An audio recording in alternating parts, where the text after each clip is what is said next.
Hey, what's happening everybody? Rod J back again to take a look at another beer. Thanks for swinging by to check out another video. I'm going to take a look at one more from Frankenmuth Brewery out of Frankenmuth, Michigan.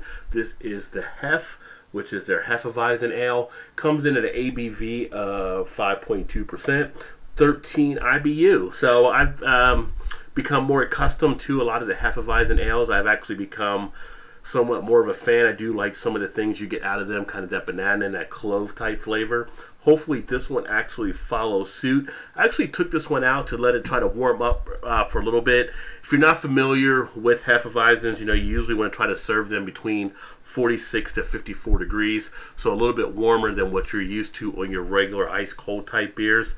And what to actually expect with this, you usually have things like the aroma and the taste of cloves, banana, apple, citrus, sometimes smoke, sometimes a bubblegum type flavor will be in there as well. But they actually create these using specialized yeast for the most part. Combination of 60% wheat malt and usually 40% light barley malt is what they kind of use that for the malt mix. And it's supposed to provide this nice, soft, full mouthfeel when you have a Hefeweizen. So let's see how this one actually performs there as well. On the label, checking out some of the stuff here, they do make mention of those same type of characteristics, including the cloudy golden appearance that should be seen and a refreshing flavor. Let's go ahead and get it open and get it into a glass. So I went ahead and used my just no-nick pint for this one here, and as you can see, it does come out with a nice foamy head on it that's pretty much dead on white head. As far as the beer itself, when you get the light on it, it is actually a nice golden color with some cloudiness, which you expect to have on a Hefeweizen. I'm not sure if you can see all that in there, but if it zooms in, you should be able to hopefully see some of the carbonation taking place and some of the bubble action. So it has a lot of nice, lively carbonation in place on this one. The classic look for what you would look for, like I said, on a Hefeweizen when you have one in your hand. As far as the aroma, again, dead on. You get that banana, you get that clove, you get the notes you're supposed to get off a Hefeweizen.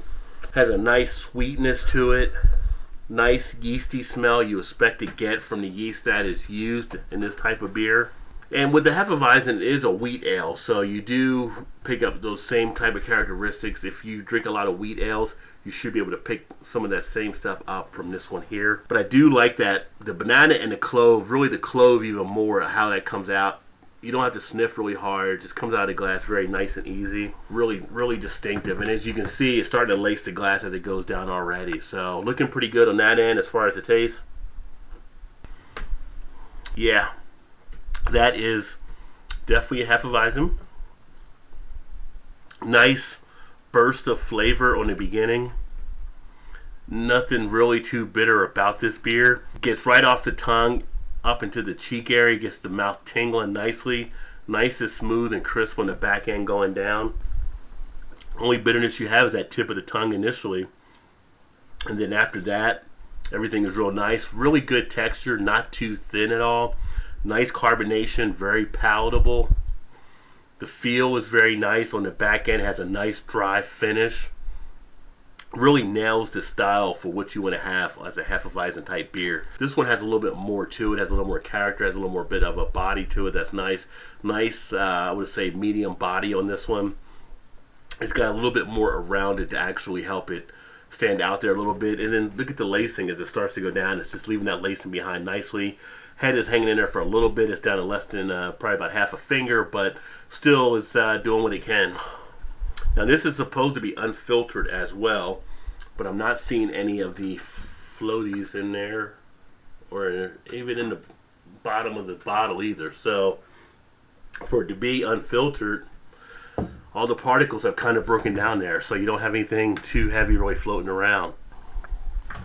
But the reason you also, like I said, you serve this a little bit warmer, the 46 to 54 in that area, is because it opens up more flavors as it actually warms up a little bit. So just something to keep in mind when you enjoy a Hefeweizen. All in all, a nice beer from Frankenmuth. Again, this is the Hef. If you've had it before, let me know. Put some comments in the comment section. Let me know what you think about it. But I would definitely drink this one again and again. So there you have it. Well, thanks for swinging by to check out another video. I look forward to catching you on the next one. As always, please remember to like, subscribe, comment, all that good jazz, and keep drinking good craft beers. Cheers.